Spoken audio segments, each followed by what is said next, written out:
Hello viewers, welcome to my YouTube channel. In this video, I will be taking you through an analysis of Act 2, Scene 2, Episode 3, The Samaritan by John Lara.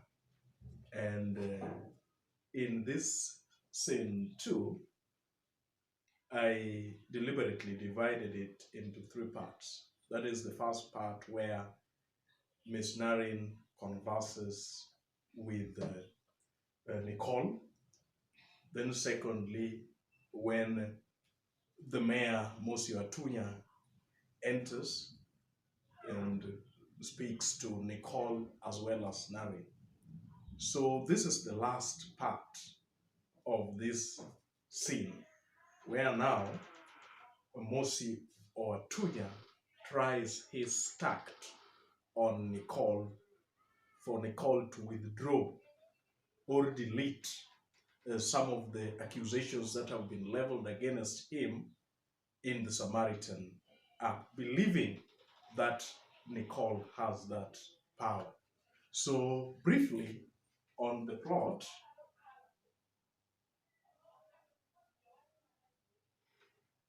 the first section is where Mosi tries to plead guilty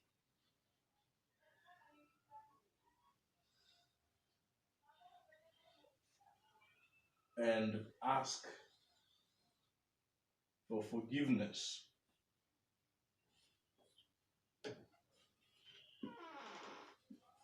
Immediately, Miss Narin leaves. Mosi Atunya apologizes to Nicole, saying that he is going to own up to his mistakes. And for that matter, he needs the understanding and help of Nicole. After that, he begins what I call a besmirching campaign.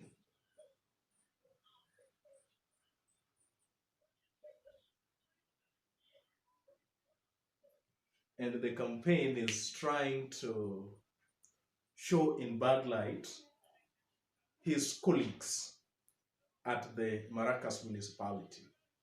At first, he accuses Honorable Rande, who is his deputy, as well as the secretary for the Department of Physical Infrastructure, of corruption and conflict of interest.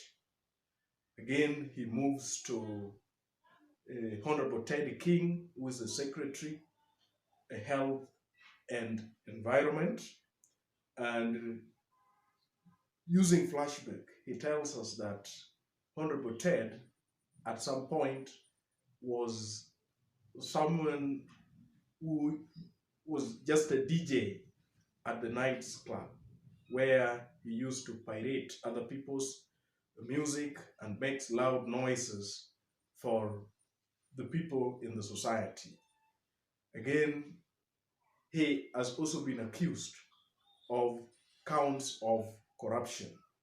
And Monsieur Atunya categorically says that he has eaten a whole hospital. He does not stop there. He moves to Honorable Seymour, who is the secretary for planning and development. And again, the story of corruption goes on.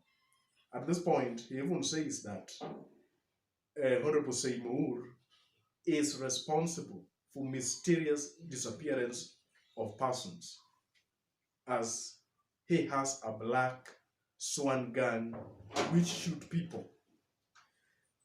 Again, he also talks about drug trafficking on the part of Honorable Seymour.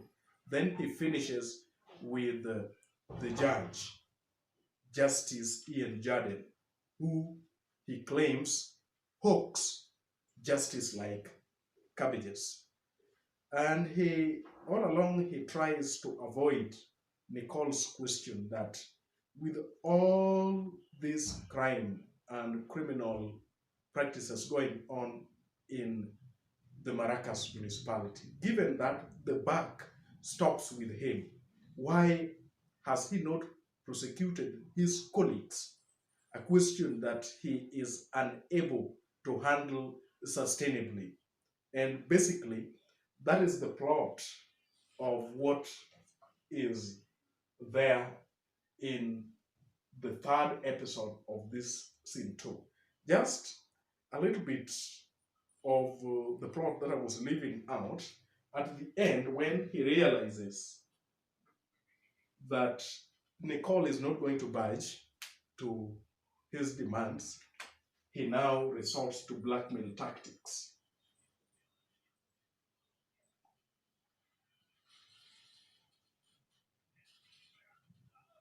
He throws his business card contemptuously to Nicole, telling her that when she is ready to delete information about him in the Samaritan app, then she can call him.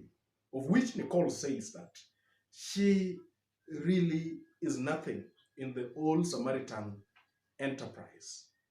And the Samaritan app is now in the hands of National Communication Corporation on behalf of Alvita and Montana. So that is what forms part of the plot there. From that plot, we now move to some of the major themes, the major issues in this episode. And one issue is that of corruption.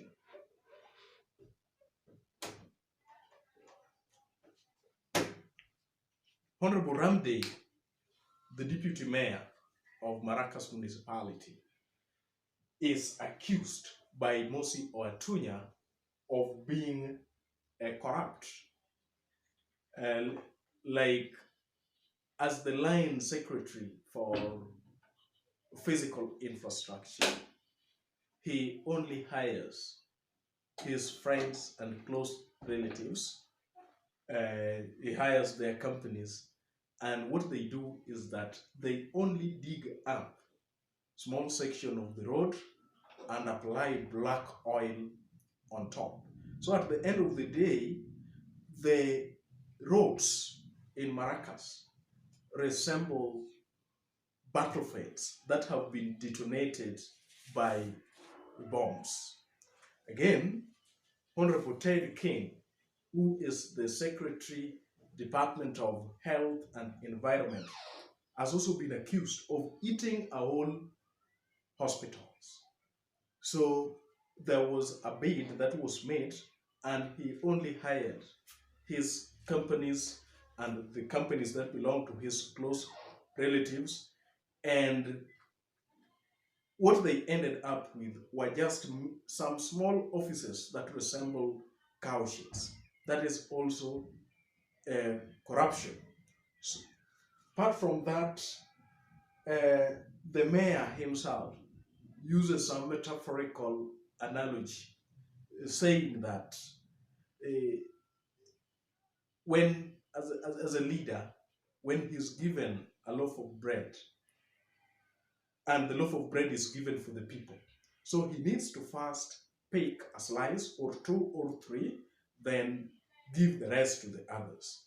But he claims that his colleagues at the Maracas municipality normally eat the whole loaf plus the wrapping and sometimes even the vendor. So that analogy really speaks volumes about the corruption in Maracas. Again,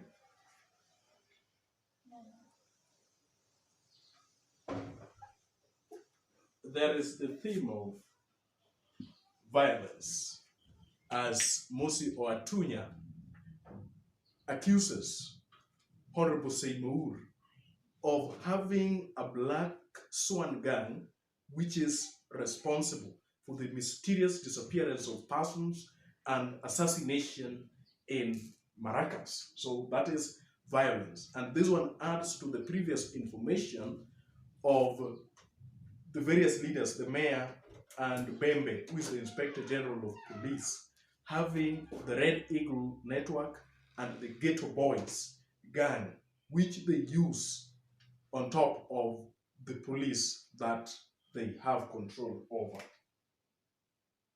Roman 3, there is the theme of drug trafficking.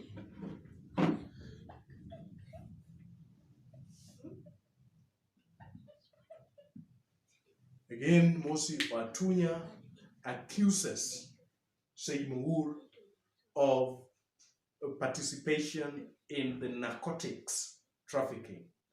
And the young boys who have dropped out of school or whose their lives have been like a cabbage, he really says that Honorable Seymour knows something about that. Again, there is the theme of nepotism. And talking about nepotism, Mosi again accuses Honorable Ramde, who is the deputy mayor, as well as the secretary, Department of Physical Infrastructure, of having his relatives, his uncles, his children, his in-laws, outlaws, and he exaggerates, uses hyperbole, that even his great-grandfather, all the Ramde family has their residence at the Department of Physical Infrastructure. Again, there is hypocrisy.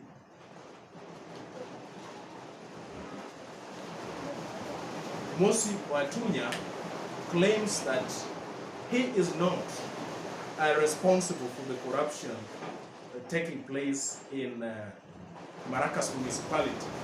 Yet, the mere fact that he abdicates responsibility of prosecuting those who are on the wrong is a testament to the fact that he is also part of the criminal enterprise. Viewers, thank you very much for watching. Until next time.